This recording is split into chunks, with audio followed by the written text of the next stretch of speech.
북한 외교부 내부에서 이례적인 대규모 숙청이 진행되고 있다는 정보가 들어왔습니다. 북한은 이 사실을 철저히 숨기고 있지만 내부 소식통에 따르면 한 외교관이 평양으로 소환되기 직전 비밀 금고에서 특정 문서를 확인했다는 정황이 포착되었다고 하는데요. 그 이후로 대사관에서는 대대적인 조사가 이루어졌다고 합니다. 대체 왜 북한은 그의 행방을 철저히 감추려 하는 걸까요? 뉴스에서도 공개되지 않은 오늘의 충격적인 사연, 지금부터 전해드립니다. 안녕하세요. 저는 탈북민 한지혁이라고 합니다. 한때 북한 주말레이시아 대사관에서 근무를 했었죠. 물론 그 일이 일어나기 전까지는 말입니다. 그날도 평소와 다름없는 아침이었습니다. 하지만 제 인생이 완전히 뒤바뀌게 될 줄은 몰랐죠. 업무용 팩스에서 들리는 기계음이 평소보다 길게 이어졌습니다. 평양 본부에서 온 문서였죠. 열어보는 순간 온몸이 얼어붙어요. 즉시 가족과 함께 평양으로 복귀하라. 단 한 줄의 메시지였습니다. 좋지 않은 징조였죠. 그때였습니다. 대사관 정문에 검은색 차량이 도착했어요. 낯선 얼굴들이 내렸죠. 감찰반이었습니다. 저는 창가에 서서 그들이 건물로 들어오는 모습을 지켜보았어요. 그리고 얼마 지나지 않아 김정수 서기관이 사라졌습니다. 그의 책상은 텅 비어 있었고 서류들은 어질러져 있었죠. 아무도 김정수 서기관에 대해 말하지 않았어요. 마치 처음부터 없었던 사람처럼 모두가 침묵했죠. 오후가 되자 감찰반이 문석으로 향하더니 기밀 문서들을 압수하기 시작했습니다. 저는 복도 끝에서 그 광경을 지켜보았죠. 순간 머릿속에서는 수많은 생각이 스쳐 지나갔습니다. 제가 실수했던 순간들, 보고했던 내용들, 처리했던 업무들, 무엇이 문제였을까요? 대체 무엇 때문에 저를 소환하는 걸까요? 물론 그때는 알지 못했습니다. 곧 제 앞에 펼쳐질 지옥에 대해서 말이죠. 해가 저물어갈 무렵 마침내 그들이 왔습니다. 조용히 따라오시오. 저는 천천히 일어섰습니다. 다리가 후들거렸지만 평정을 유지하려 노력했어요. 조사실에 들어서자 감찰반원 3명이 앉아 있었습니다. 책상 위에는 제 인사기록이 펼쳐져 있었어요. 그들은 아무 말 없이 저를 응시했습니다. 침묵이 무겁게 내려앉았죠. 평양에서 온 지시사항을 들으셨겠죠?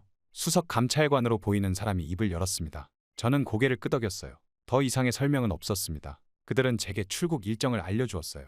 한 달여 뒤였죠. 밖으로 나오자 저녁 공기가 차갑게 느껴졌습니다. 주차장에 세워둔 제 차를 향해 걸으며 생각했죠. 이제 어떻게 해야 할까요? 가족들에게는 무슨 말을 해야 할까요? 집으로 향하는 길은 그 어느 때보다 길게 느껴졌습니다. 창밖으로 흐르는 말레이시아의 도시 풍경이 마치 영화의 한 장면처럼 비현실적으로 다가왔어요. 이제 저와 제 가족의 운명이 바뀌려 하고 있었습니다. 그러던 어느 날 밤 대사관 지하 창고에서 우연히 목격한 광경이 지금도 생생합니다. 대형 컨테이너 안에는 무기들이 가득했어요. 말레이시아 현지 범죄 조직과 거래되는 물건들이었죠.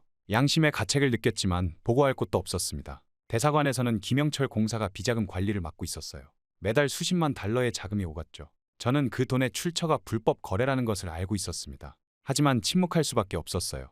말 한마디가 목숨과 직결되는 곳이니까요. 최근 들어 대사관 내부의 공기가 달라지기 시작했죠. 평소 친하게 지내던 동료들이 저를 피하기 시작했고 복도에서 마주치면 고개를 돌렸습니다. 그때 알아챘어야 했는데 제게 무슨 일이 벌어지고 있다는 걸요. 한 참사관이 김영철 공사와 자주 단독 면담을 가졌습니다. 비자금이 보관된 금고에 출입한 기록도 있었어요. 제가 직접 봤습니다. 한 참사관이 비밀리에 자금을 숨기는 걸요. 박철민의 보고서 내용을 우연히 보게 됐을 때 충격이 아직도 가슴 한켠에 남아 있습니다. 박철민 서기관은 제 후배였습니다. 함께 커피를 마시며 이야기를 나누던 사이였죠. 하지만 박철민은 제 등 뒤에서 칼을 꽂았어요. 제가 김영철 공사와 함께 비자금을 빼돌린다는 거짓 보고서를 본국에 올린 겁니다. 그는 제 자리를 노리고 있었던 겁니다. 출세를 위해서라면 거짓 증거도 만들어내는 사람이었던 거죠. 며칠 뒤 우연히 들른 문서실에서 숙청 명단을 발견했습니다. 제 이름 옆에는 빨간색 줄이 그어져 있었어요. 자본주의 사상 감염 혐의 있음. 본국 송환 후 조치 요망. 그 순간 온몸에 식은땀이 흘렀습니다. 사실 저는 알고 있었습니다. 대사관에서 일어나는 비리와 불법 행위들을 목격하면서 제 마음속에는 이미 의심의 씨앗이 자라나고 있었다는 걸요. 우리가 배우고 믿어왔던 것들이 모두 거짓일지도 모른다는 생각이 들기 시작했습니다. 창 밖으로 보이는 말레이시아의 자유로운 모습은 제게 큰 충격이었습니다. 사람들은 자유롭게 인터넷을 하고 외국 영화를 보고 원하는 곳으로 여행을 갔죠. 그들의 삶은 제가 알고 있던 세상과는 너무나 달랐습니다. 이제 저는 선택의 기로에 서 있습니다. 본국으로 돌아가 숙청당하느냐, 아니면 새로운 삶을 위해 목숨을 걸고 탈출하느냐. 시간은 점점 흘러가고 있었어요. 지금 이 순간에도 감찰반은 제 모든 행동을 감시하고 있겠죠. 집으로 돌아온 저는 아내에게 모든 것을 털어놓기로 결심했습니다. 서재에서 아내를 기다리는 동안 손바닥에 식은땀이 맺혔어요. 아내가 이 이야기를 어떻게 받아들일지, 과연 저를 이해해 줄지 두려웠죠. 여보, 우리 이야기 좀 해야겠어요. 제 목소리가 떨렸습니다. 아내는 평소처럼 다정한 미소를 지으며 앉았지만 제 표정을 보더니 곧 긴장한 기색이 역력했죠.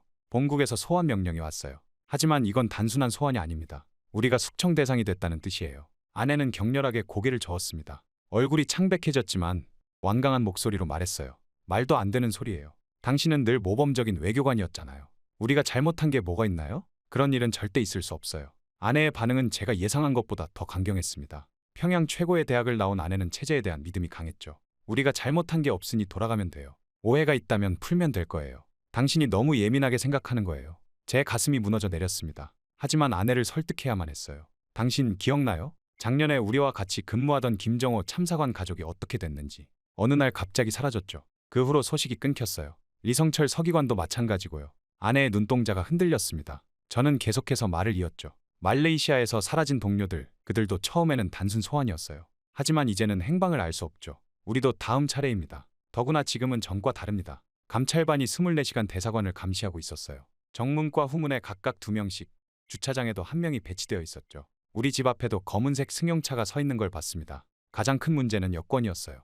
외교관인 우리 가족의 여권은 대사관 금고에 보관되어 있었죠. 개인적으로 소지하는 것은 엄격히 금지되어 있었습니다. 감찰반은 모든 출입국 기록을 실시간으로 확인하고 있었고 공항과 항구의 출국 심사대에도 이미 우리 가족의 명단이 통보되었을 거예요. 마지막으로 합법적인 방법을 시도해보기로 했습니다. 아내의 만성 위장병을 핑계로 태국 방문 허가를 신청했어요. 쿠알라룸푸르의 개인 병원에서 위궤양 진단서를 발급받았고 방콕의 부미폴 병원 진료 예약까지 완벽하게 준비했죠. 현재 중요한 시기이므로 출국 금지. 평양에서 돌아온 답변은 차가웠습니다. 더 이상의 설명도 여지도 없었죠. 이제 저희에게 남은 선택지는 하나뿐이었습니다. 불법적인 탈출, 목숨을 걸어야 하는 도박이었죠. 그날 밤 아내와 저는 오랫동안 이야기를 나눴습니다. 평양에 있는 아내의 부모님, 저의 동생들, 그리고 우리가 이제껏 살아온 모든 것들에 대해서요. 떠나기로 결정한다면 그들과 다시는 만날 수 없을지도 모릅니다. 여보, 저는 당신과 아이들만 있으면 돼요. 마침내 아내가 입을 열었습니다. 아내의 눈에는 이제 두려움 대신 단단한 결의가 서려 있었어요. 저는 아내를 꼭 안았습니다. 하지만 시간이 많지 않았습니다. 48시간. 그 안에 우리는 완벽한 탈출 계획을 세워야 했어요. 실수는 용납되지 않았죠. 한 번의 실수가 우리 가족 모두의 죽음으로 이어질 수 있었으니까요. 48시간. 이 짧은 시간 안에 우리는 완벽한 탈출 계획을 세워야 했습니다. 저는 서재에 틀어박혀 말레이시아에서 태국으로 가는 모든 경로를 검토했어요. 손에는 땀이 배어 지도가 축축하게 젖었죠. 가장 먼저 해결해야 할 문제는 여권이었습니다. 대사관 3층 금고에는 미리 발급된 여권들이 보관되어 있었습니다. 비상시를 대비해 준비해둔 것이었죠. 하지만 금고는 이중 잠금 장치로 철저하게 관리되고 있었습니다. 그때 제 머릿속에 한 가지 생각이 스쳐 지나갔습니다. 다음 날이 김정일 생일이었어요. 대사관에서는 매년 이날 충성의 편지를 올리는 행사를 했죠. 모든 직원이 강당에 모여야 했습니다. 금고실이 비는 유일한 시간이었습니다. 복사실에서 일하는 박영호 주사는 제 오랜 동료였습니다. 그는 청소 담당이기도 했죠. 저는 그에게 접근했습니다. 박 주사, 3층 금고실 청소는 언제 하시나요? 내일 오전입니다. 충성의 편지 행사 때 사람들이 없을 때 하려고요. 완벽했습니다. 저는 그날 밤 잠을 이루지 못했어요. 머릿속으로 수없이 계획을 점검했습니다. 실패하면 돌이킬 수 없는 결과를 맞게 될 테니까요. 다음 날 아침, 저는 평소보다 일찍 출근했습니다. 충성의 편지 행사 준비를 돕겠다고 자원했죠. 아무도 의심하지 않았습니다. 9시 정각, 모든 직원이 강당으로 향했어요. 저는 화장실에 간다는 핑계로 자리를 피했습니다. 3층으로 올라가는 계단은 그 어느 때보다 길게 느껴졌습니다. 발걸음 소리가 크게 울리는 것 같아 숨이 막혔어요. 금고실 앞에 도착하자 박 주사가 청소도구를 들고 서 있었습니다. 잠깐 들어가서 서류 좀 확인하겠습니다. 박 주사는 아무 말 없이 고개를 끄덕였습니다. 그도 알고 있었을까요? 제가 무엇을 하려는지. 하지만 그의 표정에서는 아무것도 읽을 수 없었어요. 금고 안에서 여권을 찾는 데는 5분이 채 걸리지 않았습니다. 가족 모두의 여권이 한 묶음으로 정리되어 있었죠. 저는 재빨리 여권을 가방에 넣었어요. 심장이 터질 듯이 뛰었습니다. 태국은 북한을 탈출하는 주요 경유지였습니다. 다른 동남아 국가들과 달리 북한과의 외교 관계가 밀접하지 않았고 한국 대사관이 탈북자 보호에 적극적이었기 때문이죠. 무엇보다 태국 정부는 탈북자를 난민으로 인정하고 한국행을 허가해주는 관대한 정책을 펼치고 있었어요. 공항은 논해였습니다. 입국 심사대를 통과하는 순간 적발될 것이 뻔했죠. 육로를 통한 국경 이동이 유일한 방법이었습니다. 말레이시아에서 태국으로 가는 육로 국경은 여러 곳이 있었어요. 그중에서 파당부사르 국경이 가장 적합해 보였습니다. 이 지역은 국경 통제가 비교적 느슨했고 밀입국이 자주 발생하는 곳이었죠. 브로커를 만나기로 한 장소는 시내의 한 중국 식당이었습니다.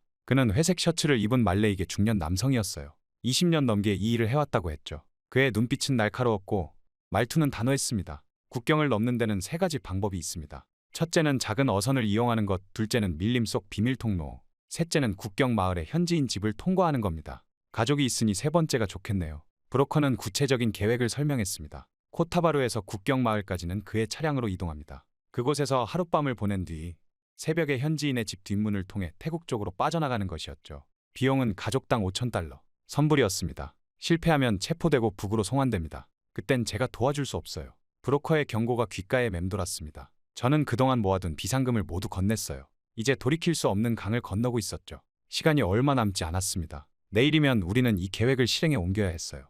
아내는 아이들의 짐을 최소한으로 꾸리고 있었고 저는 마지막으로 탈출 경로를 점검했습니다. 이제 남은 건 기도뿐이었죠. 마지막 짐을 챙기며 밤을 지새웠습니다. 새벽 3시 브로커가 보낸 차가 저희 집 근처에 도착했어요. 아이들은 잠에서 덜 깬 눈으로 차에 올랐고 아내는 마지막으로 집안을 둘러보았습니다. 우리의 5년이 담긴 공간을 뒤로하고 떠나야 했어요. 원래 계획은 파당 부사르 국경을 통해 육로로 이동하는 것이었습니다. 현지인의 집 뒷문을 통해 태국으로 넘어가려 했죠. 하지만 차가 켈란탄주에 들어섰을 때 브로커의 전화가 왔어요. 북한 요원들이 파당 부사르 국경을 봉쇄했습니다. 육로는 위험해요. 코타바루 항구로 방향을 바꾸겠습니다. 순간 온몸이 얼어붙었습니다. 아내가 제 손을 꽉 잡았어요. 아이들은 뒷좌석에서 불안한 듯 서로를 바라보고 있었죠. 우리를 찾는다는 건 이미 도주 사실이 발각됐다는 뜻이었습니다. 브로커는 육로 대신 배를 이용하기로 했습니다. 코타바루 어시장 근처에는 태국 어부들이 자주 드나들었고 그들 중 일부는 사람들을 몰래 태워주기도 했다고 했죠. 하지만 어시장으로 가는 길에 첫 번째 위기를 맞았습니다. 도로 검문소가 있었어요. 브로커는 우리를 화물칸으로 숨겼고 20분간 숨도 제대로 쉴 수 없었습니다. 다행히 경찰은 차량을 자세히 살피지 않았죠. 어시장에 도착했을 때는 이미 아침 해가 떠오르고 있었습니다. 비린내와 땀 냄새가 뒤섞인 공기가 코를 찔렀어요. 브로커는 우리를 작은 창고로 안내했습니다. 그곳에서 태국 어선이 올 때까지 기다려야 한다고 했죠. 창고 안은 답답했습니다. 좁은 공간에 5 식구가 옹기종기 모여 앉아 있었어요. 아이들은 배고프다고 했지만 밖으로 나갈 수도 없었습니다. 시간은 너무나 더디게 흘렀죠. 정오가 되자 브로커가 돌아왔습니다. 태국 어선이 준비됐다고 했어요. 하지만 그때였습니다. 창고 밖에서 급한 발소리가 들렸죠. 여기도 확인해봐야 하오. 북한 말투였습니다. 감찰반이 이곳까지 왔다는 걸 직감했죠. 브로커는 재빨리 우리를 생선 상자 뒤편으로 숨겼어요. 숨소리조차 내지 못한 채 기다렸습니다. 문이 열리고 발소리가 가까워졌습니다. 생선 상자를 뒤지는 소리가 들렸어요. 아내는 어린 딸의 입을 손으로 막고 있었고 아들은 떨리는 손을 꽉 쥐고 있었습니다. 여기는 없는 것 같소. 그들이 떠난 후 우리는 서둘러 부두로 향했습니다. 국경 수비대의 감시를 피하기 위해 밤이 되기를 기다려야 했죠. 낡은 컨테이너 안에서 8시간을 더 숨어 있었어요. 마침내 어둠이 내리고 우리는 어선에 올랐습니다. 배는 천천히 항구를 빠져나갔어요. 하지만 항구 출구 근처에서 태국 해안경비정이 나타났죠. 우리가 탄 어선 바로 앞에서 브로커가 탄 인도선이 검문에 걸렸고 그는 체포되고 말았습니다. 망했다. 이제 잡히면 끝이다. 절망감이 밀려왔습니다. 우리는 어선 선실에 숨어 있었지만 언제 발각될지 모르는 상황이었어요. 그때 어선의 태국인 선장이 다가왔습니다. 한국 사람들 많이 도와줬어요. 제가 도와줄게요. 그는 한국에서 일한 적이 있다고 했습니다. 선장은 항로를 바꿔 수라타니 근처의 작은 어촌으로 우리를 안내했어요. 새벽녘에 도착한 그곳에는 한인 교회가 있었고 목사님이 우리를 맞아주었습니다. 걱정 마세요. 이제 안전합니다. 목사님의 말씀에 그제야 긴장이 풀렸습니다. 우리는 교회 지하실에서 하룻밤을 보냈어요. 다음 날 아침 목사님은 믿을 수 있는 태국인 운전사를 소개해 주었고 그를 통해 방콕 외곽의 한인 거주 지역으로 이동했죠. 그곳에는 이미 여러 탈북자들이 은신해 있었고 서로를 돕고 있었습니다. 태국 땅을 밟는 순간 아내가 눈물을 흘렸습니다. 그것은 두려움의 눈물이 아닌 안도의 눈물이었어요다. 우리는 이제 자유의 첫걸음을 내디딘 것입니다. 하지만 아직 안심하기엔 일렀죠. 방콕에 있는 북한 대사관 사람들이 우리를 찾고 있을 테니까요. 방콕 외곽의 한인 거주 지역에서의 첫날, 저는 창밖을 내다보며 밤을 지새웠습니다. 북한 대사관 사람들이 우리를 찾고 있다는 생각에 잠을 이룰 수가 없었어요. 거리를 지나는 검은색 차량만 보여도 가슴이 덜컥 내려앉았죠. 이틀째 되는 날, 첫 번째 위기가 찾아왔습니다. 근처 식당 주인이 수상한 사람들이 우리 사진을 들고 다닌다는 소식을 전해왔어요. 북한 공작원들이 이미 이 지역까지 와 있다는 뜻이었죠. 우리는 즉시 다른 지역으로 거처를 옮겨야 했습니다. 한인 교회의 도움으로 방콕 시내의 한 아파트로 이동했습니다. 그곳에서 또다시 며칠을 숨어 지냈어요. 매일 밤 멀리서 들리는 발자국 소리에 온 가족이 숨을 죽여야 했죠. 아이들은 학교에도 가지 못했고 밖에서 놀 수도 없었습니다. 아빠, 우리 언제까지 이렇게 살아야 해요? 아들의 물음에 가슴이 메었습니다. 이대로는 안 되겠다는 생각이 들었습니다. 우리에게는 이제 한 가지 선택밖에 없었어요. 대한민국 대사관으로 가는 것. 그것이 유일한 희망이었죠. 한인회 회장님이 대사관 직원과 연락을 취해 주었습니다. 다행히 긍정적인 답변이 왔어요. 하지만 대사관까지 가는 길이 문제였죠. 북한 공작원들이 대사관 주변을 감시하고 있을 게 분명했기 때문입니다. 새벽 4시, 우리는 2대의 차량으로 나눠 타고 출발했습니다. 저와 아들은 첫 번째 차를, 아내와 딸은 30분 뒤에 출발하는 두 번째 차를 탔어요. 만약의 경우를 대비한 조치였습니다. 대사관이 가까워질수록 긴장감은 더욱 고조되었습니다. 주변 건물 옥상에서 감시하는 북한 요원이 있을지도 모른다는 생각에 등줄기가 서늘했어요. 마침내 차가 대사관 정문 앞에 멈췄습니다. 나는 대한민국 국민입니다. 망명을 요청합니다. 떨리는 목소리로 말했습니다. 경비원은 잠시 망설이더니 안으로 들어가 누군가와 통화를 했어요. 5분 뒤 정장 차림의 한 남자가 나왔습니다. 그는 영사였죠. 안으로 들어오세요. 이제 안전합니다. 대사관 안으로 들어서는 순간 다리에 힘이 풀렸습니다. 30분 뒤에 아내와 딸도 무사히 도착했어요. 우리는 서로를 껴안고 울었습니다. 이제야 진짜 안전한 곳에 도착했다는 안도감이 밀려왔죠. 하지만 위기는 여전히 계속되었습니다. 북한 대사관에서 태국 경찰을 움직이기 시작한 것이죠. 그들은 우리가 여권을 위조했다며 체포를 요구했어요. 심지어 태국 이민국에 우리를 북한으로 송환해달라는 공식 요청까지 했습니다. 대한민국 외교관들이 즉시 대응에 나섰습니다. 그들은 태국 외교부와 이민국을 설득했어요.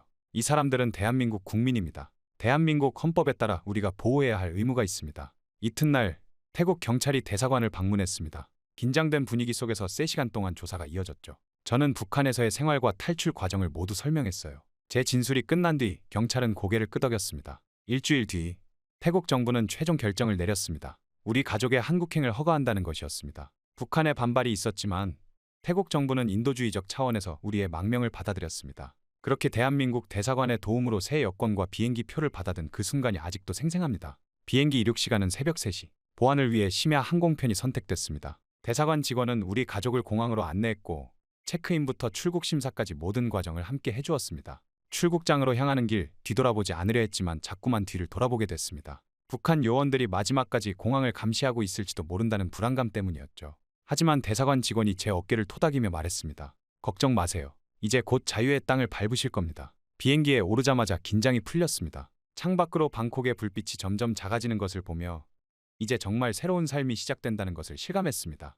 6시간의 비행 끝에 인천공항에 도착했습니다. 입국장에 들어서는 순간 전광판이 제 눈에 들어왔습니다. 대한민국에 오신 것을 환영합니다. 그 문구를 보는 순간 눈시울이 뜨거워졌습니다. 입국 심사대에서 저는 떨리는 목소리로 말했습니다. 망명 신청을 하고 싶습니다. 심사관은 고개를 끄덕이더니 옆에서 대기하고 있던 국정원 직원들을 호출했습니다. 우리 가족은 별도의 통로로 안내됐습니다. 그곳에서 처음으로 국정원 조사관들을 만났습니다. 그들은 친절했지만 신중했습니다. 제 신분과 탈북 과정을 상세히 확인했고 북한에서의 활동에 대해서도 꼼꼼히 물었습니다. 한 참사관님, 이제부터는 철저한 신변 보호 아래 있게 됩니다. 걱정하지 마세요. 조사가 끝난 뒤 우리는 하나원으로 향했습니다. 하나원은 북한 이탈 주민의 한국 사회 적응을 돕는 시설이었습니다. 3개월간의 교육이 시작된다고 했습니다. 하나원으로 가는 차 안에서 서울의 풍경을 처음 보았습니다. 높은 빌딩들, 화려한 간판들, 분주히 오가는 사람들. 북한에서 배웠던 것과는 전혀 다른 모습이었습니다. 특히 지하철역 앞에 편의점이 신기했습니다. 여보, 저기 가게에 진열된 게 다 뭐예요? 아내가 놀란 눈으로 물었습니다. 편의점이라고 하네요. 24시간 문을 연다고 합니다. 24시간이요? 아이들은 차창 밖 풍경에 연신 감탄했습니다. 특히 스마트폰을 들고 다니는 사람들을 신기해했죠. 북한에서는 상상도 할 수 없었던 광경이었습니다. 하나원에 도착하자 여러 탈북민들이 우리를 반갑게 맞아주었습니다. 그들의 얼굴에서 자유인이 된 기쁨이 묻어났습니다. 우리에게 배정된 방은 작았지만 깨끗했고 필요한 모든 것이 갖춰져 있었습니다. 여기서 3개월 동안 대한민국의 생활 방식을 배우게 됩니다. 걱정 마세요. 모두가 처음에는 낯설어합니다. 담당 선생님의 말씀에 안도감이 들었습니다. 처음으로 자유롭게 인터넷을 사용할 수 있게 됐습니다. 검색창에 북한을 입력하자 수많은 정보가 쏟아졌습니다. 북한의 실상, 그동안 숨겨졌던 역사적 사실들, 세계가 바라보는 북한의 모습. 이 모든 것이 저에게는 충격이었습니다. 아버님, 이게 다 사실인가요? 아들이 물었습니다. 저는 대답 대신 아들을 꼭 안아주었습니다. 그날 밤 하나원 숙소의 창문을 통해 바라본 서울의 야경은 제가 본 것 중 가장 아름다운 풍경이었습니다. 반짝이는 불빛 하나하나가 자유와 희망을 상징하는 것 같았습니다. 이제 우리는 진정한 의미의 새로운 삶을 시작하게 된 것입니다. 하나원에서의 교육을 마치고 우리 가족은 서울의 한 아파트에서 새로운 삶을 시작했습니다. 정부에서 지원받은 정착금으로 기본적인 생활 기반을 마련했고 아이들은 학교에 다니기 시작했습니다. 무엇보다 가장 큰 변화는 자유였습니다. 인터넷을 통해 세상의 모든 정보를 자유롭게 접할 수 있다는 것이 신기했습니다. 북한에서는 상상도 할 수 없었던 일이죠. 특히 북한의 실상을 다룬 기사들을 읽으며 그동안 제가 얼마나 왜곡된 현실 속에서 살아왔는지 깨달았습니다. 어느 날 새로 발급받은 여권을 들여다보다가 문득 한 구절이 눈에 들어왔습니다. 이 사람은 대한민국 국민이며 대한민국 정부가 보호한다. 그 순간 눈물이 왈칵 쏟아졌습니다. 북한에서는 여권조차 자유롭게 소지할 수 없었는데 이제는 제 권리를 인정하고 보호해주는 국가가 생긴 것입니다. 자유를 찾아 목숨을 걸고 탈출한 우리 가족의 이야기는 단순한 탈북 사례가 아닙니다. 이것은 북한 체제의 실상을 보여주는 증거입니다. 외교관으로 있으면서 목격한 부패와 권력 투쟁, 그리고 그 속에서 신음하는 수많은 사람들의 이야기이기도 합니다. 지금도 북한에는 자유를 갈망하는 수많은 사람들이 있습니다. 그들은 지금 이 순간에도 감시와 통제 속에서 살아가고 있습니다. 제가 경험한 것처럼 언제든 이유 없이 숙청당할 수 있는 공포 속에서 하루하루를 버티고 있는 것입니다. 저는 이제 새로운 다짐을 합니다. 북한의 실상을 세상에 알리고 자유를 위해 싸우겠다는 것입니다. 제가 겪은 이야기가 더 많은 사람들에게 전해져서 북한의 현실을 이해하는 데 도움이 되기를 바랍니다. 우리 가족의 탈북은 끝이 아닌 새로운 시작입니다. 이제 우리는 진정한 자유를 누리며 살아가고 있습니다. 하지만 동시에 북한에 남아있는 사람들을 위해 무엇을 할 수 있을지 고민합니다. 그것이 자유를 선물 받은 사람으로서의 책임이자 의무라고 생각합니다. 지금 이 순간에도 북한에서는 또 다른 누군가가 자유를 위해 목숨을 걸고 있을 것입니다. 그들에게 희망이 되고 싶습니다. 그들도 언젠가는 이곳에서 진정한 자유를 만끽할 수 있기를 간절히 바랍니다.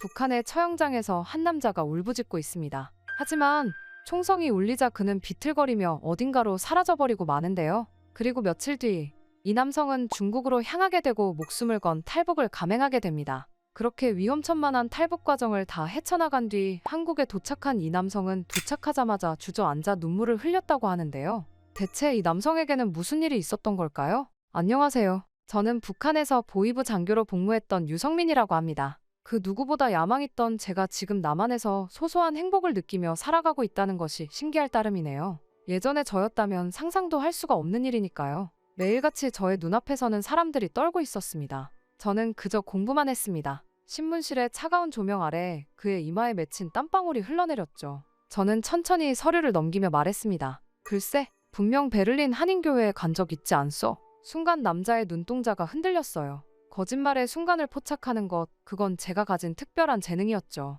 저희 가문은 3대째 보위부 타이틀을 지켜왔습니다. 할아버지는 늘 말씀하셨죠. 성민아, 우리는 특별한 가문이다. 절대로 수령님의 은혜를 잊지 말거라.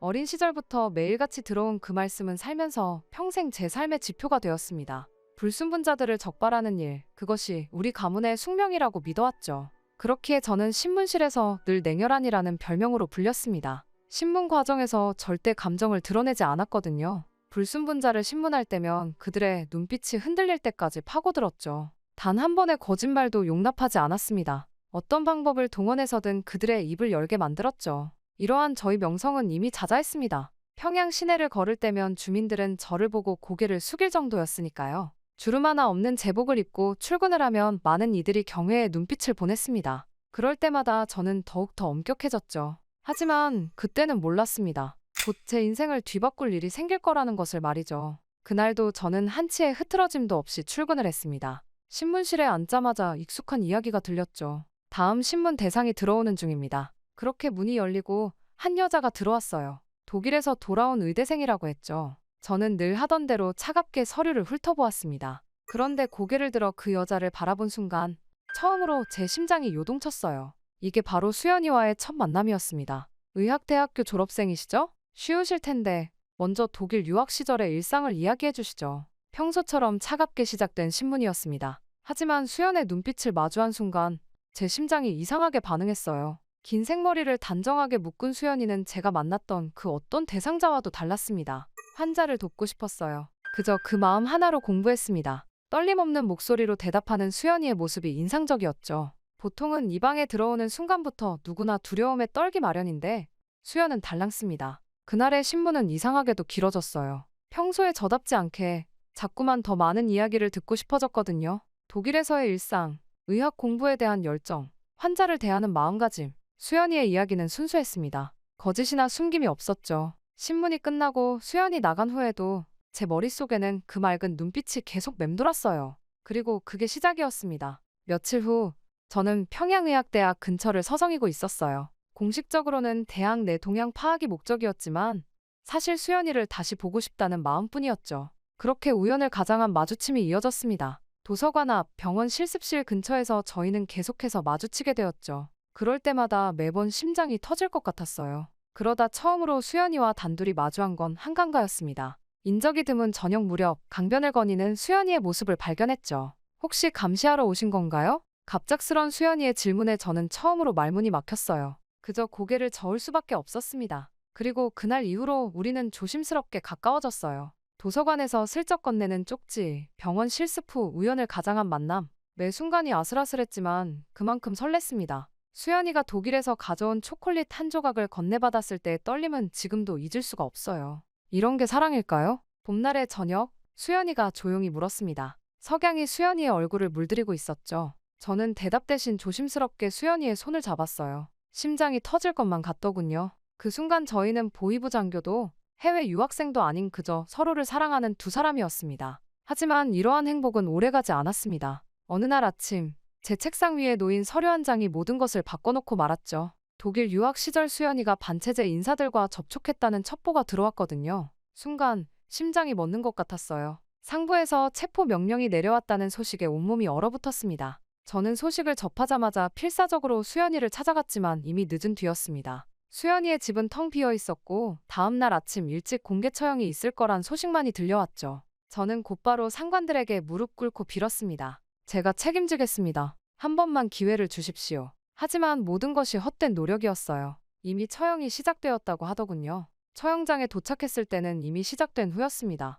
수연이와 그녀의 가족들이 무릎 꿇린 채 있었어요. 잠깐만 기다려 주십시오. 라고 외치려는 순간 상관의 날카로운 눈초리가 저를 제지했습니다. 그리고 그때 수연이가 마지막으로 눈물을 흘리고 있는 저를 바라봤어요. 그 눈빛에는 원망이 아닌 연민이 담겨 있었죠. 그리고 그때 귓가를 울리는 총성과 함께 수연이가 쓰러졌습니다. 흙먼지 속에 무너져 내리는 수연이의 모습을 보며 저는 한 발자국도 움직일 수 없었어요. 이후 이어지는 가족들의 처형과 비명소리를 들으며 제 영혼도 함께 죽고 말았죠. 정신 똑바로 차리시오. 저들은 반역자일 뿐이야. 상관의 차가운 말에 저는 기계적으로 격리했지만 곧바로 복도에서 구토를 하고 말았습니다. 그 후로 매일 밤 수연이의 눈빛이 꿈에 나타났어요. 손을 씻을 때마다 지워지지 않는 죄책감에 시달렸고 왜 막지 못했을까? 라는 자책이 끝없이 이어졌습니다. 처형장 근처만 지나가도 구토가 났고 점점 술자리가 늘어갔죠. 동료들의 잔인한 행위를 보며 느끼는 환멸감도 커져갔어요.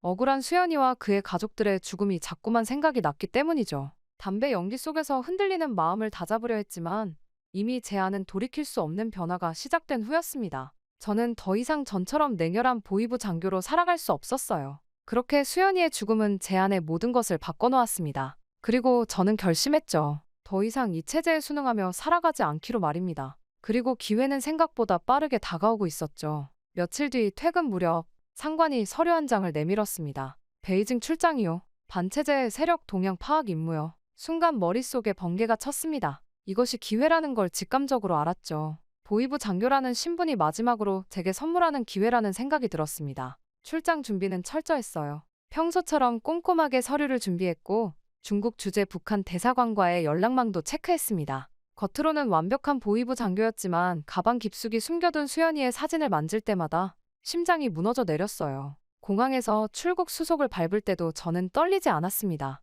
첫 해외 출장임에도 오히려 담담했어요. 매일같이 하던 신문과 감시로 단련된 평정심이 이런 데 쓰일 줄은 몰랐죠. 임무를 잘 완수하고 오시오. 공항 보이부 담당자의 말에 늘 하던 대로 격리로 답했습니다. 그렇게 베이징 서우드 공항에 도착한 순간 제 눈앞에 펼쳐진 광경은 충격 그 자체였어요. 수많은 사람들이 자유롭게 오가는 모습, 현대적인 시설들, 그리고 무엇보다 사람들의 표정. 누구 하나 위축된 모습이 없었습니다. 택시를 타고 시내로 향하는 동안 창밖으로 보이는 도시의 불빛에 넋을 잃었어요. 밤 11시가 넘었는데도 거리는 여전히 밝고 활기찼습니다. 평양에서는 상상도 못할 광경이었죠. 이런 세상이 있었다니. 탄식이 절로 나왔어요. 호텔에 체크인하고 처음 접한 인터넷은 또 다른 충격이었습니다. 검색창에 북한을 입력했을 뿐인데 수많은 정보가 쏟아져 나왔어요. UN 인권보고서, 탈북자들의 증언, 정치범 수용소의 실상까지 저는 밤새도록 자료들을 읽었습니다. 특히 정치범 수용소에 대한 보고서를 읽을 때는 손이 떨렸어요. 제가 알고 있던 것보다 훨씬 처참한 실상이 적나라하게 드러나 있었습니다. 수연이 처형당하기 전 그곳에 있었을 거란 생각에 가슴이 무너져 내렸죠. 그러던 어느 날 저는 호텔 로비에서 우연히 한 한국인 여성을 만났어요. 인권활동가라고 자신을 소개한 그녀는 제 정체를 직감한 듯했습니다. 도움이 필요하시다면 언제든 말씀하세요. 라고 말하더군요. 그녀의 눈빛에서 수연이가 떠올랐어요. 같은 진심이 느껴졌거든요. 그리고 며칠 후 저는 용기를 내어 그녀를 다시 만났습니다. 당신의 증언이 필요합니다. 수많은 사람들의 생명을 구할 수 있어요. 그녀의 말에 가슴이 떨렸죠. 순간 수연이의 죽음이 떠올랐어요. 그리고 그동안 제가 보내왔던 수많은 사람들의 얼굴들도 함께 말이죠. 그날 이후 저는 베이징의 밤거리를 걸으며 결심을 굳혔습니다. 이미 제 눈은 너무 많은 것을 보았고 제 마음은 돌이킬 수 없이 변해 있었죠. 보입으로 돌아가 거짓 보고서를 쓰는 건 시간 문제일 뿐이었습니다. 한국으로 가시죠. 인권활동가의 제안에 고개를 끄덕였습니다. 이제 와서 두려움은 없었습니다. 오히려 마음이 편안했죠. 수연이의 죽음 이후 처음으로 느끼는 평화로움이었어요. 이것이 옳은 선택이란 걸 온전히 믿을 수 있었습니다. 그렇게 베이징에서의 마지막 밤, 저는 호텔 창문을 열고 밤바람을 맞으며 생각했어요. 이제 시작이구나. 진짜 싸움은 이제부터겠지. 그리고 수연이를 생각하며 다짐했습니다. 내가 본 모든 진실을 세상에 알릴게. 그래서 더 이상 너 같은 희생자가 없게 할게. 이제 저는 돌아갈 수 없는 강을 건너고 있었어요. 하지만 두렵지 않았습니다. 처음으로 제 의지로 선택한 길이었으니까요. 수연이 마지막으로 보여준 그 연민 어린 눈빛이 이제는 제게 새로운 힘이 되어주고 있었습니다. 그리고 다음날 베이징의 아침이 밝았지만 저는 이미 다른 도시로 향하고 있었습니다. 기차 안에서도 계속 뒤를 돌아봤어요. 누가 쫓아오지는 않는지, 감시하는 사람은 없는지. 보이부에서 보낸 출장 기간이 끝나가고 있었죠. 동무가 보낸 보고서가 늦어지고 있어. 매일 오는 독촉 전화가 목을 조여왔습니다. 그날 밤, 한밤중에 허베이성의 어둡고 좁은 골목길을 걸었어요. 브로커와의 첫 만남이 그곳에서 이루어졌죠. 우산을 잃어버렸습니다. 암호를 말하자 어둠 속에서 검은 우산을 든 남자가 나타났어요. 보이부 출신이라고요? 미쳤습니까? 브로커의 말투는 차가웠습니다. 일반적인 탈북 경로는 안 됩니다. 당신은 지금 최고 수배 대상이에요. 브로커의 말이 현실감 있게 다가왔죠. 저희는 지도를 펼쳐놓고 밤새 경로를 논의했습니다. 윈난성에서 라오스로 가는 산길, 정글 루트, 강을 건너는 지점까지 모든 걸 머릿속에 새겨야 했어요. 한 번의 실수가 죽음으로 이어질 테니까요. 저는 매일 숙소를 옮겼습니다. 오늘은 허베이성의 허름한 여관, 내일은 텐진의 작은 민박. 방에 들어갈 때마다 가장 먼저 탈출 경로를 확인했어요. 창문과 비상구, 건물 구조까지. 문 앞에는 의자를 놓고 잠들었죠. 작은 소리에도 벌떡 일어났습니다. 하루는 베이징 지하철에서 보이부 동료와 정면으로 마주쳤어요. 저는 곧바로 선글라스를 쓰고 휠체어를 탄 노인의 뒤로 숨었죠. 심장이 터질 것 같았습니다. 동료가 지나간 후에도 한참을 그 자리에 서 있었어요. 식은땀이 등줄기를 타고 흘러내렸습니다. 그리고 브로커와 두 번째 만남에서 구체적인 계획이 세워졌습니다. 국경에서 조선족 운전사로 위장하세요. 이 신분증도 암기하십시오. 밤새도록 가짜 신분을 외웠어요. 고향은 연변, 직업은 화물차 기사. 거울을 보며 사투리도 연습했습니다. 국경에서 검문이 있을 겁니다. 보이부들도 있을 거예요. 브로커의 말에 손끝이 떨렸어요. 실수하면 죽습니다. 알죠? 고개를 끄덕였지만 속은 까맣게 타들어갔습니다. 내가 잡았던 사람들이 바로 이런 두려움을 느꼈겠구나 하는 생각이 들었죠. 그리고 드디어 마지막 날 밤 베이징 외곽의 폐창고에서 최종 점검이 있었어요. 내일 새벽 4시 이 트럭을 타고 윈난으로 갑니다. 국경까지는 28시간. 브로커의 설명을 들으며 식은땀이 흘렀습니다. 이제 정말 돌이킬 수 없는 강을 건너는 거구나 하는 생각이 들었죠. 저는 창고 구석에서 마지막으로 수연이의 사진을 봤습니다. 이제 진짜 시작이다. 중얼거리며 사진을 셔츠 안쪽에 넣었죠. 그때 갑자기 밖에서 소리가 들렸습니다. 우리 모두 숨을 죽였어요. 누군가가 창고 문을 두드리는 소리가 들려오더군요. 그때 브로커가 손짓했습니다. 예정된 접선자입니다. 문을 열어보니 브로커의 말대로 약속된 트럭이 도착해 있었습니다. 화물칸으로 들어가는 순간 쓰디쓴 웃음이 났어요. 몇 년 전 이곳에서 도망가는 탈북자들을 잡았던 제가 이제는 같은 길을 도망가고 있었으니까요. 운명이란 게 참 아이러니하단 생각이 들었습니다. 윈난성으로 가는 28시간은 지옥 같았어요. 화물칸 깊숙이 숨어서 숨소리조차 죽여야 했죠. 검문소가 있을 때마다 심장이 멈췄습니다. 이 차량 검사하시오. 언젠가 제가 했던 말이 귓가에 맴돌았어요. 그때 저는 얼마나 많은 사람들의 심장을 멈추게 했을까요? 국경지대에 도착했을 때는 이미 깊은 밤이었습니다. 브로커가 건넨 조선족 신분증을 꽉 쥐었어요. 김명수, 1985년생, 연변 출신. 거울로 수십 번 연습한 말이 혀끝에서 맴돌았죠. 검문소의 불빛이 눈앞에서 아른거렸습니다. 신분증 보여주시오. 보이부 요원의 목소리에 온몸이 얼어붙는 것 같았어요. 그 순간 과거가 스쳐 지나갔습니다. 제가 똑같은 말투로 수많은 사람들을 괴롭혔던 기억. 이제야 그들의 공포가 이해됐죠. 라오스 국경을 넘는 길은 더욱 험난했어요. 밀림 속을 헤치고 가는데 매 발걸음이 생사를 가르는 것 같았습니다. 뱀이 지나가고 벌레 소리가 귓가를 때리는데 그때 문득 제가 체포했던 한 가족이 떠올랐어요. 폭우 속에서 잡혔던 그들도 이런 길을 걸었을 테니까요. 그렇게 이틀 동안 정글을 지나는 동안 모든 것이 적이었습니다. 날씨, 벌레, 배고픔. 하지만 가장 무서운 건 발자국 소리였어요. 누군가 쫓아오는 것 같은 느낌에 시달렸죠. 실제로 한 번은 국경 순찰대의 손전등 불빛을 봤어요.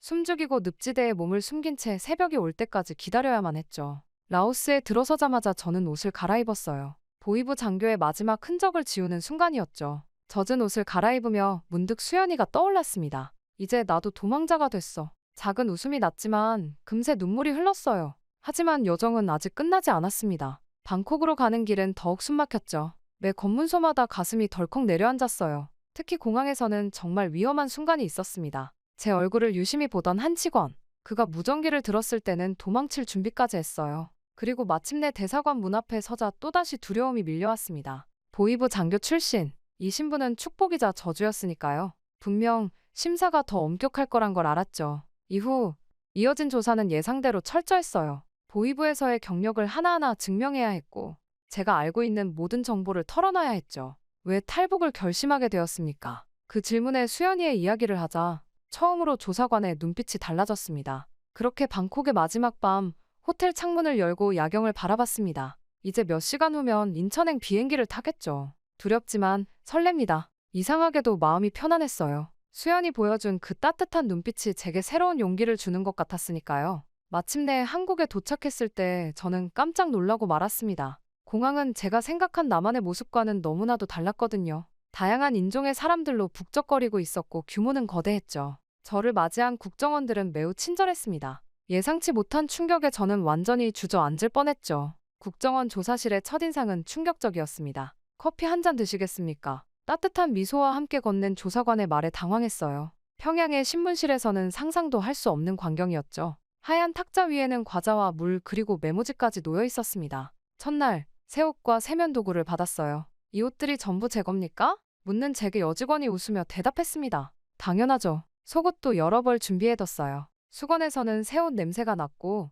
칫솔은 포장도 뜯지 않은 새 것이었죠. 이런 대우를 받아도 되는 걸까? 눈물이 났습니다. 이어진 조사는 부드러웠어요. 힘드시면 잠시 쉬었다 하시죠. 고된 탈북 과정을 이야기할 때마다 조사관은 저를 걱정했습니다. 제가 보이부에서 신문하던 모습과는 너무나 달랐어요. 여긴 대한민국입니다. 이제 아무도 당신을 해치지 않아요. 그 말에 또다시 눈물이 흘렀죠. 그리고 마침내 하나원으로 이동하던 날, 처음으로 마음이 편안해졌어요. 이제부터 12주 동안 이곳에서 한국 사회에 적응 교육을 받게 됩니다. 원장님의 말씀이 따뜻하게 들렸죠. 깨끗한 기숙사, 하루 3끼 식사, 그리고 무엇보다 고운 말씨로 대해주는 선생님들. 마치 꿈만 같았습니다. 하나원의 교육은 실용적이었어요. ATM 기계 사용법, 지하철 타는 법, 은행 업무 보는 법, 모든 게 신기했습니다. 특히 카드 사용법을 배울 때는 긴장됐어요. 비밀번호는 절대 남에게 알려주시면 안 됩니다. 당연한 말인데도 이런 시스템 자체가 놀라웠죠. 또 다른 탈북민들과 함께한 시간도 소중했습니다.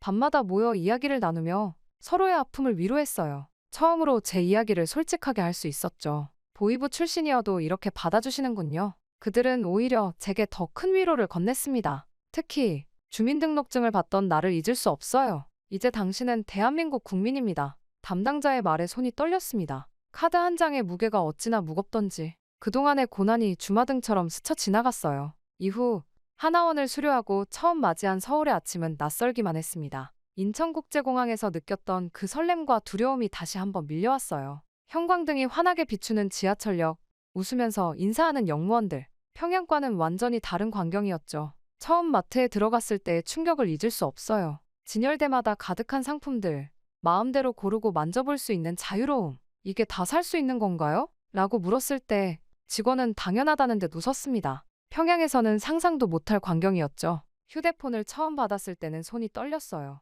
이걸로 언제든 전화할 수 있고 인터넷도 할 수 있습니다. 설명을 듣는데 마치 꿈만 같았죠. 카카오톡으로 처음 메시지를 보냈을 때 그 설렘이란 감시받을 걱정 없이 마음대로 이야기할 수 있다는 사실이 믿기지 않았습니다. 심지어 밤 11시가 넘었는데도 도시는 여전히 살아있었어요. 저는 처음으로 24시간 편의점에서 라면을 끓여 먹으며 창밖을 바라봤죠. 퇴근하는 사람들, 데이트하는 연인들, 자유롭게 거리를 걷는 시민들. 새벽에도 꺼지지 않는 도시의 불빛처럼 이곳의 자유도 꺼지지 않는구나 생각했습니다. 배달 음식은 또 다른 충격이었어요. 휴대폰으로 몇 번 터치하면 따뜻한 음식이 문 앞까지 온다니. 처음으로 치킨을 배달시켰을 때는 마치 어린아이처럼 들떴습니다. 배달원이 오기만을 기다리며 현관문 앞을 서성였죠. 여기 서명해주세요. 이 말을 들었을 때의 기분이란. 게다가 지하철은 매일이 새로운 경험이었어요. 책을 읽는 사람, 음악을 듣는 사람, 태블릿으로 영화를 보는 사람. 누구도 감시하지 않고 검열하지 않습니다. 처음에는 습관적으로 주위를 살폈지만 이제는 저도 모르게 휴대폰을 꺼내보고 있더군요. 거리의 젊은이들 또한 매우 놀라웠습니다. 화려한 머리색, 자유로운 패션, 거리낌 없는 대화. 한 번은 청바지에 찢어진 티셔츠를 입은 청년을 보고 깜짝 놀랐어요. 평양이었다면 당장 단속당했을 모습이었죠. 하지만 여기서는 그저 평범한 일상이더군요. 대형 서점에서 본 책들의 다양성도 충격이었어요. 정치, 역사, 예술, 심지어 정부를 비판하는 책들도 버젓이 진열되어 있었습니다. 처음에는 이게 함정인가 싶어 경계했죠. 그런 책을 집어드는 순간 누군가 체포하러 올 것만 같았으니까요. 한국의 의료 시스템도 놀라웠어요. 아플 때 마음대로 병원을 선택할 수 있고 원하는 만큼 진료를 받을 수 있다니. 감기약을 처방받으러 갔을 때 의사가 친절하게 설명해주는 모습에 눈물이 났습니다. 이런 게 정상적인 의료 체계구나. 가장 큰 충격은 아무도 감시하지 않는다는 거예요. 휴대폰 통화를 마음대로 하고 인터넷으로 원하는 걸 검색하고 길거리에서 자유롭게 대화할 수 있다니. 처음에는 이게 다 거짓말 같았습니다. 누군가 몰래 지켜보고 있을 것만 같았죠. 이제는 조금씩 적응해가고 있어요. 편의점 아르바이트생과 자연스럽게 대화하고 지하철에서 모르는 사람에게 길도 물어봅니다. 여전히 가끔은 두렵고 낯설지만 이런 자유가 결코 나쁘지 않다는 걸 매일매일 깨닫고 있죠. 매일 아침 일어나면 창밖을 바라봅니다. 자유롭게 오가는 사람들, 활기찬 도시의 모습. 이제는 이 풍경이 제게도 일상이 되어가고 있어요. 이런 게 진짜 삶이구나. 이런 게 진정한 자유구나. 그 생각을 하면 아직도 가슴이 벅차오릅니다. 자유라는 단어가 점점 익숙해질 무렵 정부 지원으로 종합검진을 받게 됐습니다. 평양에서는 상상도 못할 최첨단 의료기기들이 눈앞에 펼쳐졌어요. MRI, CT, 내시경, 모든 게 신기했죠. 간호사가 친절하게 설명해주는데 문득 북한의 병원이 떠올랐습니다. 현재 심한 PTSD 증상을 보이고 계시네요. 정신과 의사의 말에 고개를 숙였어요. 악몽, 불면증, 불안 발작. 제가 겪는 증상들을 하나하나 짚어가는 의사의 목소리가 따뜻했습니다. 함께 치료해보시죠. 그 말에 눈물이 났어요. 이런 게 진짜 의사구나. 상담은 쉽지 않았지만 도움이 됐어요. 매주 병원을 찾아가는 일이 점점 기다려졌죠. 약을 먹고 상담을 받고 조금씩 제 마음도 치유되어 갔습니다. 의사가 많이 좋아지셨네요. 라고 할 때마다 작은 희망이 생겼어요. 주말이면 이제 혼자 여행을 떠나기도 합니다. 버스와 기차를 타고 가보고 싶은 곳 어디든 갈 수 있다는 게 신기해요. 부산 바다를 보러 갔을 때는 마치 어린아이처럼 기뻤죠. 파도 소리를 들으며 자유를 실감했습니다. 동네 헬스장에서 만난 친구들과 저녁에 맥주를 마시게 됐어요. 처음엔 어색했지만 이제는 자연스럽게 농담도 하고 웃을 수 있게 됐죠. 성민 씨 북한 말투 이제 많이 좋아졌어요. 그들의 말에 괜히 뿌듯해졌습니다. 스마트폰은 이제 제 일상의 전부가 됐어요. 유튜브로 세상 소식을 보고 인스타그램으로 일상을 공유하고 SNS를 통해 전 세계 사람들과 소통하는 게 즐겁습니다. 처음으로 해외 친구들과 화상통화를 했을 때는 손이 떨릴 정도로 설렜죠. 그리고 가장 신기했던 것은 전기 밥솥이었습니다. 집에 가전제품이 없어 사실 처음에는 당황했었어요. 평양에서는 전기 사용이 제한되어 있기에 고급 아파트들에도 아궁이가 있는데 이곳에는 아궁이가 없어 한참을 찾았죠. 그러다 전기 밥솥을 사용해도 괜찮다는 이야기를 듣고 사러 갔는데 이게 무슨 일인지 정말 다양한 종류의 밥솥들이 놓여 있더군요. 심지어 저같이 1인 가구를 위한 밥솥까지 있더군요. 그걸 들고 와서 처음 밥을 지어 먹었을 때 기분이란 정말 말로 표현할 수가 없었습니다. 집에 아궁이에서 해먹던 밥보다도 훨씬 맛있었어요. 심지어 훨씬 간편했고요. 나만이 얼마나 발전했는지를 확연히 알 수 있는 순간이었습니다. 하지만 그 중에서도 큰 변화는 선거에 참여한 것이었어요. 투표소에 들어설 때 심장이 뛰었습니다. 부스 안에서 투표용지를 받아들고 한참을 바라봤죠. 내 한 표가 정말 이 나라의 미래를 바꿀 수 있다니. 투표함에 용지를 넣는 순간 뭉클한 감동이 밀려왔어요. 길거리 시위도 처음에는 무서웠지만 이제는 그 의미를 이해하게 됐습니다. 경찰들이 시위대를 보호하고 시민들이 자유롭게 목소리를 내는 모습, 심지어 대통령을 비판하는 피켓을 들어도 아무도 잡아가지 않더군요. 이게 진정한 민주주의구나 싶었습니다. 요즘은 로스쿨 입학을 준비하고 있어요. 인권 변호사가 되어 힘든 사람들을 돕고 싶습니다. 매일 밤 법학 공부를 하면서 꿈을 키워가고 있죠. 어려운 법률 용어들과 씨름하지만 이 공부가 즐겁습니다. 주말에는 탈북민 지원단체에서 봉사활동을 해요. 새로운 탈북민들을 돕고 그들의 이야기를 들으며 제가 할 수 있는 일을 찾아가고 있죠. 저처럼 힘들어하는 사람들에게 작은 도움이라도 되고 싶어서요. 이제는 꿈이 생겼습니다. 언젠가 제가 공부한 법으로 사람들을 도울 수 있겠죠. 그날이 올 때까지 열심히 준비하려 해요. 밤늦게까지 도서관에서 공부하다 보면 문득 이런 생각이 듭니다. 이런 게 진정한 꿈이구나. 매일 아침 거울을 보며 다짐해요. 이제 더 이상 도망치지 않아. 이곳에서 새로운 삶을 시작할 거야.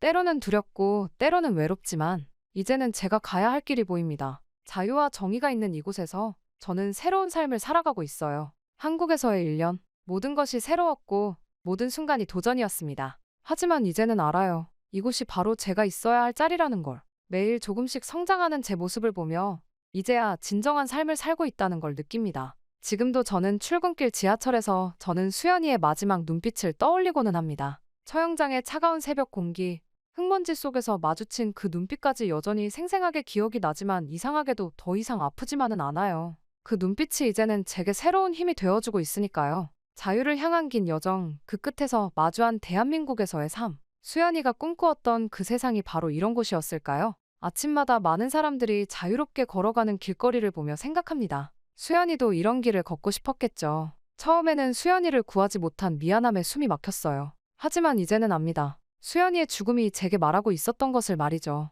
그 희생이 헛되지 않게 하라고, 더 나은 세상을 위해 싸우라고. 마지막 순간에 그 연민 어린 눈빛이 이제는 제 삶의 이정표가 되었습니다. 로스쿨 공부를 하다 지칠 때면 그날의 기억을 떠올리고는 해요. 두려움에 떨던 제 모습, 그리고 그 앞에서 당당했던 수연. 그 기억이 제게 새로운 용기를 줍니다. 이제는 더 이상 무력한 방관자가 아닌 진실을 위해 싸우는 전사가 되기로 했으니까요. 그래서 저는 매일 아침 수연이의 사진을 보며 다짐합니다. 보고 있어? 이제 나는 달라졌어. 더 이상 거짓된 체제의 일부가 아닌 진실을 말하는 사람이 되었어. 그럴 때면 사진 속 수연이가 따뜻하게 미소 짓는 것만 같아요. 가끔은 꿈에서 수연이를 만나요. 신기하게도 더 이상 악몽이 아닙니다. 꿈속에서 수연이는 항상 밝게 웃고 있어요. 마치 잘하고 있어요 라고 말해주는 것처럼. 그런 꿈을 꾸고 나면 가슴 한켠이 따뜻해집니다. 하나원 후배들을 만날 때면 수연이의 이야기를 들려줘요. 한 여자의 용기가 어떻게 한 사람의 인생을 바꾸었는지, 그리고 그 변화가 어떻게 더 큰 희망이 되어가고 있는지.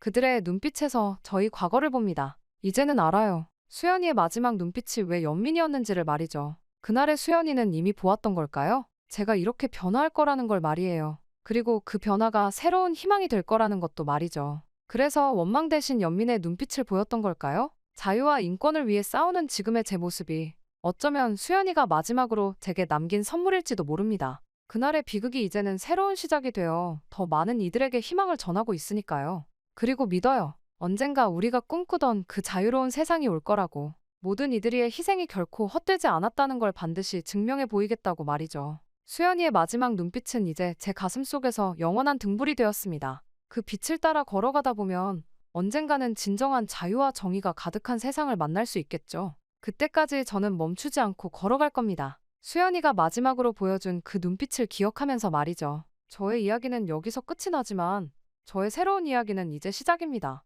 부디 저의 앞날을 응원해 주신다면 감사하겠습니다. 지금까지 저희 이야기를 들어주셔서 감사합니다.